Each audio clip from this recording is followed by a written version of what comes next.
Hello students, देखिए आपका ये chapter the heritage of India, इसके मैं शॉर्ट आंसर टाइप क्वेश्चन आपको करा देती हूँ, क्योंकि अब आपके शॉर्ट ही आते हैं तो शॉर्ट लर्न करने हैं आपको। क्वेश्चन नंबर 1 देखिए, what according to Vivekananda was the highest form of service of the great mother. यानी महान माँ या फिर भारत माँ, कुछ भी कह सकते हैं हम। भारत माँ की सबसे बड़ी सेवा क्या है, किसके अकॉर्डिंग? विवेकानंद की अकॉर्डिंग। तो अकॉर्डिंग टू विवेकानंद के अनुसार the highest form of service of the great mother was social service. ठीक है, महान माँ या भारत माँ की सबसे बड़ी सेवा समाज सेवा है। सोशल सर्विस मतलब समाज सेवा। अगर हम समाज के साथ अच्छा करेंगे तो मतलब अपने देश के साथ अच्छा करेंगे। नेक्स्ट क्वेश्चन देखिए, what contribution did Ram Mohan Roy and Swami Vivekananda make to the Indian society.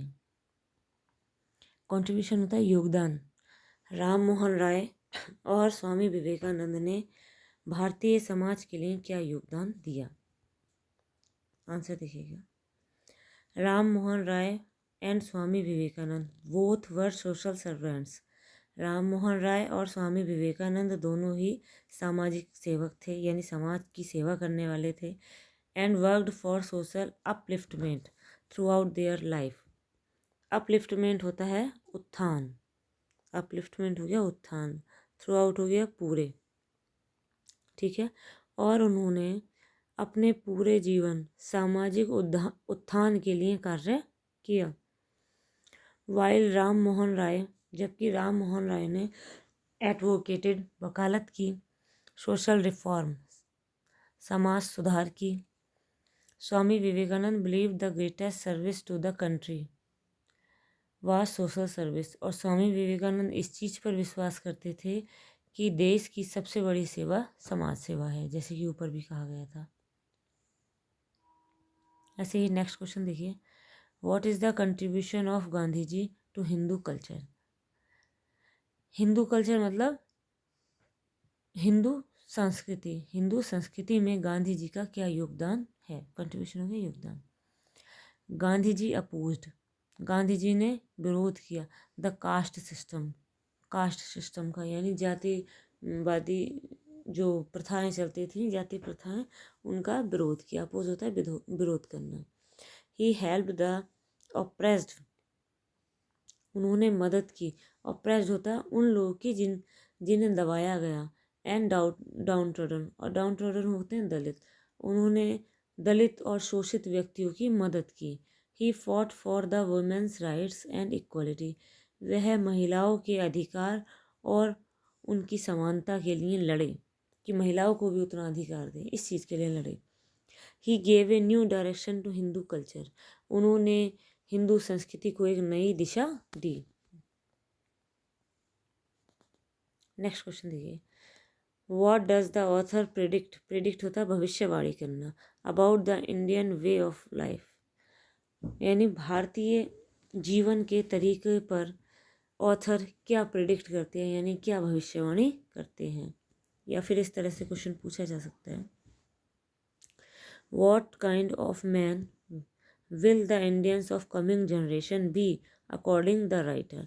Writer के अकॉर्डिंग, यानी राइटर के अनुसार आने वाली पीढ़ी के भारतीय व्यक्ति क्या होंगे। और what is the future of Indian culture according to writer, या फिर ये कह सकते हैं लेखक के अनुसार भारतीय संस्कृति का भविष्य क्या है। आंसर देखिए, द ऑथर प्रिडिक्ट्स, ऑथर जो है यानी लेखक जो है भविष्यवाणी करते हैं about the Indian way of life, भारतीय जीवन के तरीके पर। और क्या? दैट की future generation will not be following Europeans blindly. Future generation हो गई आने वाली पीढ़ियाँ, will not be following Europeans, Europe वासियों को ब्लाइंडली फॉलो नहीं करेंगी, मतलब क्या? बिना सोचे समझे उनका अनुसरण नहीं करेंगी। They will root out the evils of their traditions, वे उनकी ट्रेडिशंस हो गया परंपराओं को उखाड़ फेंकेंगी। रूट आउट करना होता है उखाड़ फेंकना। And will be aware of the continuity of their culture, और वे अपनी संस्कृति की निरंतरता के लिए अवेयर ऑफ होंगे, यानी जागरूक होंगे। देखिए, अवेयर ऑफ हो गया, जागरूक, ठीक है, रूट आउट हो गया, उखाड़ फेंकना। ओके, वैसे इतना स्लो पढ़ा रही हूँ कि आपको समझ आ रहा होगा। ऐसे ही नेक्स्ट क्वेश्चन देखिए, how will Hindu civilisation retain, retain होता है कायम रखना, इट्स कॉन्टिन्यूटी, हिंदू सभ्यता इसकी निरंतरता कैसे कायम रखेगी, या फिर ऐसे भी पूछा जा सकता है, what does A.L. Basham mean when he says that Hindu civilisation will retain its continuity. ठीक है, जब A.L. भासम ये कहते हैं कि हिंदू सभ्यता हिंदू सभ्यता अपनी निरंतरता कायम रखेगी, तो उनका क्या मतलब है। आंसर देखिए, Hindu civilisation will retain, retain कायम करना, its continuity in the following way, Hindu सभ्यता इसके निरंतरता को जारी रखेगी निम्नवत तरीके से।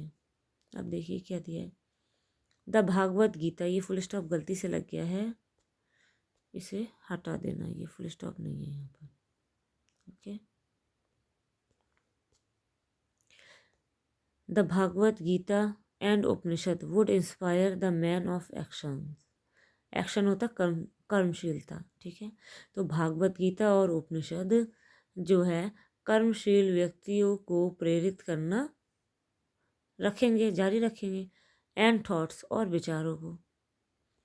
अब देखिए, इस चीज़ को आप एक बार फिर से पढ़ लीजिए, Bhagavad Gita and Upanishad would inspire the man of actions and thoughts.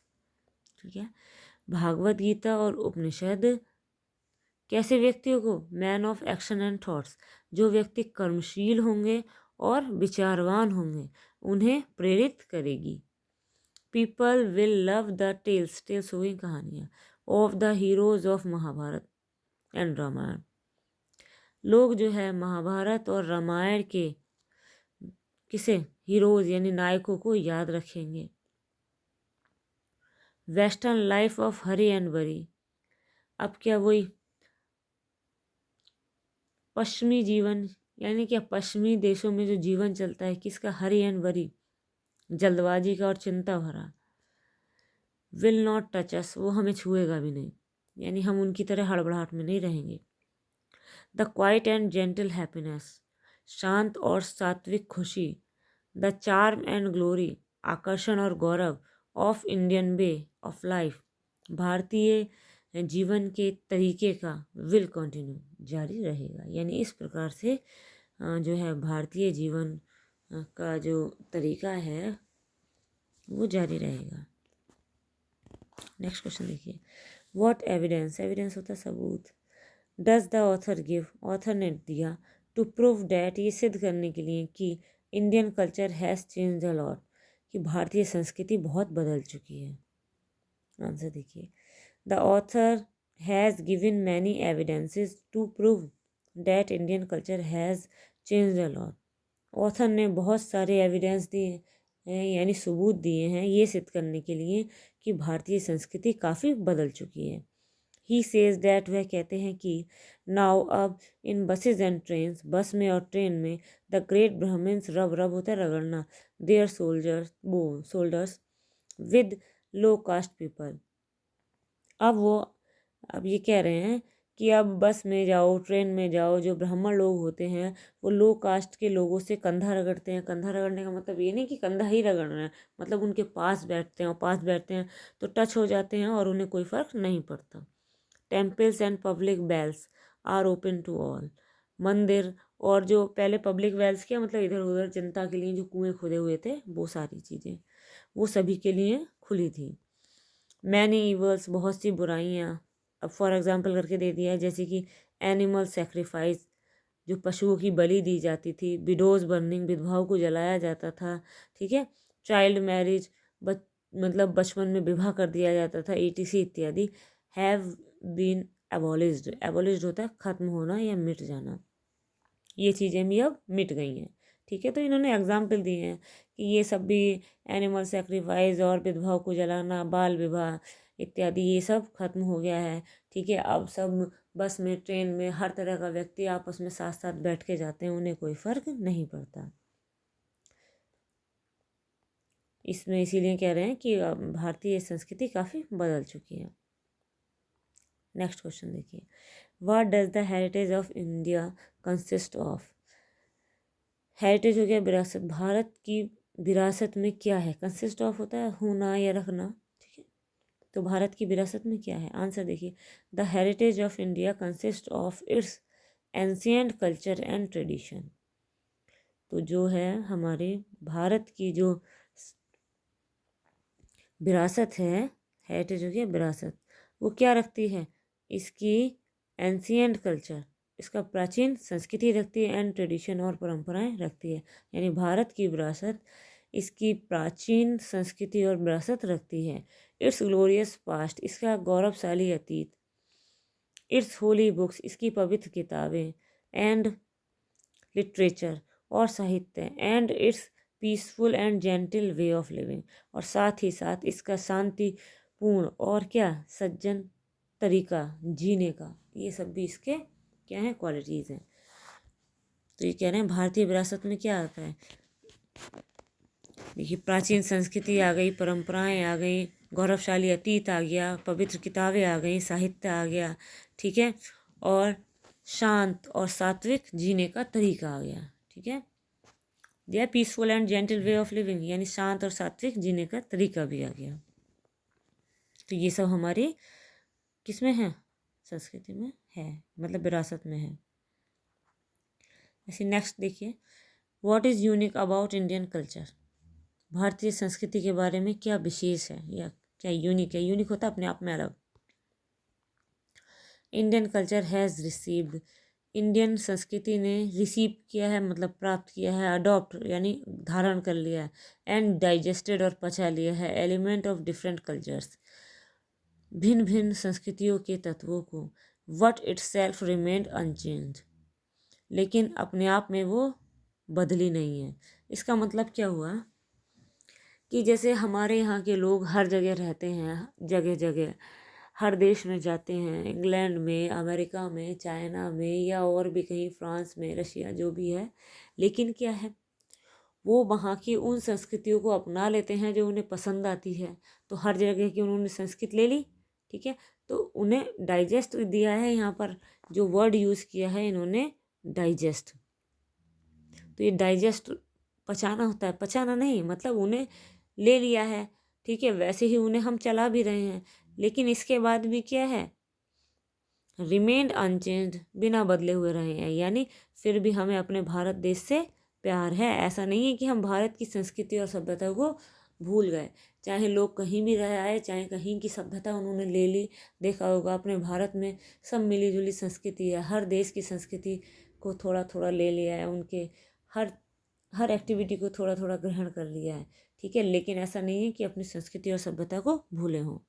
इसीलिए this is unique about Indian culture, ठीक है, और यह जो है क्या है, यही हमारी भारतीय संस्कृति में यूनिक है, यानी अपने आप में खास है। I hope you understand.